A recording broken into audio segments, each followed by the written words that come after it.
Мал жандыкты багып кармоодо албетте тоют маселесин эске алуу зарыл. Эми малдарды семиртүү үчүн жаңы жашыл тоют ыкмасы колдонула баштамакчы.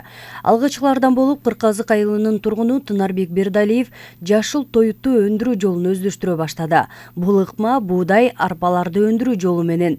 Каарманыбыз аталган ыкманы 1 айдан бери колдонуп, үйүндөгү мал жандыктарына өндүрүлгөн буудайды бере баштаган.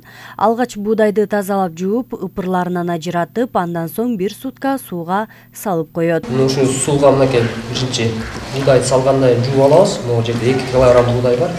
Биз бир листке ушул жетет. 1 квадрат жерге. Анан ушу мындай кирлердин баарын эле алып таштайбыз дагы. Ушулар өскөндө көгөрүп кетиши мүмкүн да. Жылуулук, суу, анан аба болуш керек. Ошондо буудай 1 күн ушуга чыланып турат. 1 күн ушунда чыланып турат. Анан 1 күндөн кийин анан диске 1 күндө ушул даяр болуп калат, буудай жарылып, өнүп баштап калат. Бул эмне пайдалуу компрессордун эмне бар? Компрессор абага гана берип турат. Аба болбосо сууга жөнөгө сууга чылап койсо буудай өнбөйт. Аба жок жерде өнбөйт буудай. Буудайды өндүрүү да оңой олтоң иш эмес. Анткени аны өндүрүү үчүн 15-18 градуска чейинки жылуу температура, жарык, анан убагы менен нымдуулук керектелет. Мындай эрежелерди Тынарбек Бердалиев эске алып өндүрүүдө. Айтымында 1 килограмм буудай 5-6 килограммга чейинки жашыл аралаш тоют болуп берет. Ошондой эле буудай 7-8 күндүн ичинде өнүп даяр болот. Гидропоникада өндүрүш үчүн буудайды биринчи, мисалы 3 күндө көгөрүп баштайт, 4 күндө уже көтөрүлүп калат асты. Негизи 7-8 күндө ошо бере турган нормасына жетет. 7-8 күндө ошол 10-12 сантиметр болсо ошол болот. Ошондо буудай баардык өзүнүн конденсациясына жетет, ичинде витаминдер баары ошо жетиштүү. Адан да көбүрөөк кармаганга болбойт. Ага жетпей калганы да ошо 7-8 күн норма. Муну өндүрүш үчүн биринчи эле буга жылуулук, жарык, светтерди коюп атабыз, жарык, жылуулук, анан суу нымдуулугу жетип турса, ошондой шартта өсө берет. Үйдө деле ошол шартты түзүп берсе өсө берет. Каарманыбыз учурда 7 дишке буудайды өндүрүп, күнүнө малга 1 мал берип жатат. Жашыл тоюттун пайдасы өтө зор.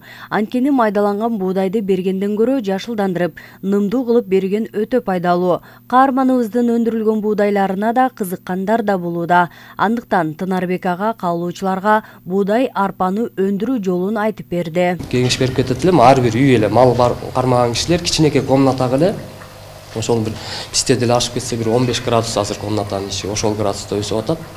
Буудай өзү ошо 10 градустан баштап өнүп баштайт. Ошол 15 градустун тегерегинде эле ушундай жашынакай өсүп атат. Жылуулугу жетсе, нымдуулугу жетсе, жарык болсо эле болду, жашынакай өсүп берет. Ар бир үйгө кылып алса боло турган нерсе да, пайдалуу. Максатыбыз ушул, муну деле азыр сатып деле эметели деген жокпуз, ушул ар бир үйгө, ар бир фермерлерге жетсе экен деп атабыз. Ушунун пайдасын билип, анан ар бир ушуну үйрөнүп алып туруп, бизге келип, ушул жакын жерлери болсо келип, үйрөнөбүз, көрөбүз десе семинарларды өтүп, үйрөтөбүз, келсе болот, кайрылса болот. Жашыл тоютту өндүрүп, аны элге жайылтуунун негизги максаты мал жандыкты семиртип кармоодо үнөмдүү жана да пайдалуу жагын эске алуу зарылчылыгын Тынарбек Бердалиев билдирет. Ошондуктан ар бир мал кармаган жарандар бул ыкманы үйрөнүп, өздөштүрүп алуулары зарыл. Өзүмдүн кесибим зоотехник болгондон кийин ошо малга тоютту берип бизде деле ошол мурда союздун убагында деле өндүрүп көрүшкөн экен муну. Азыраак өндүрүп беришкен экен, анан токтоп калган экен бул ишке ашпай. Азыр бүт сырттагы чет мамлекеттерде деле чоң-чоң жана мал кармаган комплекстерде уже берип атат. Азыр Казакстанда берип башташыптыр ушундайларды өздөрүнө. Мунун пайдасы ошол айтып атам, булар бир жумада даяр болот да. 7-8 күндө ошо нормасына келет. Ошо аркасынан 7-8 күнгө расчеттоп туруп, биринин артынан бирин сала берсе, бүгүн 1 листке салсаңыз, 7 күндө эртеңгиси 6-чы күн, 5-чи күн ушинтип кете берет, биринин артынан бири ошо токтобой кете берет. Бүгүн муну малга бергенден бүгүн кайра мунун ордуна кайра жаңысын салып коесуң мисалы. Биздин деле баштаганыбызга ошо 1 айдай эле болду, быйыл жөнүнө баягы пробный деп көрүп атабыз. Атайдылап деле эч нерсе сатып алып даярдаган жокпуз, но листтерди деле өзүбүз жасап туруп эле. Болбосо мунун листтерин баары, поддондору баары атайын сатылат. Заказ берип, мындай бир алсак болот.